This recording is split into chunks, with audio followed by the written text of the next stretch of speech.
Hello friends, ഞാൻ നിങ്ങൾക്കൊരു സംഭവം കാണിച്ചു തരാം. കണ്ടു നോക്കൂട്ടോ. കണ്ടു നോക്കിയിട്ട് അഭിപ്രായം പറയുണ്ടോ. സംഭവം വേറൊന്നുമല്ല, നിങ്ങൾ ആകാശത്തിൽ കാർമേഘം കിടക്കുന്നത് കണ്ടോ? കാർമേഘം ആക്ച്വലി അത് കാർമേഘമല്ല, അതൊരു വർക്ക് സൈറ്റിൽ നിന്ന് ഒരു പൊന്തുന്ന ടോക്സിക്കായിട്ട് കളയുന്ന ഗ്യാസിൻ്റെ പുകയാണ് നിങ്ങളിപ്പോൾ ഈ കാണുന്നത്. ആ പുക അങ്ങനെ പൊന്തി പോയ ട്രാക്കൊന്ന് നോക്കൂ നിങ്ങൾ. കറക്റ്റ് പൊന്തി കണ്ടില്ല? ആകാശത്ത് ഒരു കാർമേഘം എന്ന രീതിയിൽ അതാകെ മൂടപ്പെട്ടിരിക്കുകയാണ്.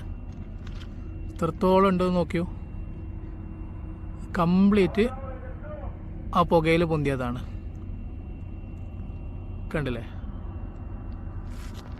അതാ കാണുന്ന വർക്ക് സൈറ്റ്, അതൊരു വർക്ക് സൈറ്റാണ്. മരുഭൂമിയിലാണ് വർക്ക് സൈറ്റ് ഉള്ളത്. എൻ്റെ ജോലിൻ്റെ ഭാഗമായിട്ട് വന്നതാണ്. ഇപ്പോഴാണ് കാഴ്ച കണ്ടത്. അതുകൊണ്ട് അവിടെ തീ കത്തുന്നത് കണ്ടില്ല. ഫ്ലെയിമായി കിടക്കുന്ന അവിടെ നിന്നാണ് ആ പുക പൊന്തിയിട്ടുള്ളത്. കറക്റ്റ് പൊന്തി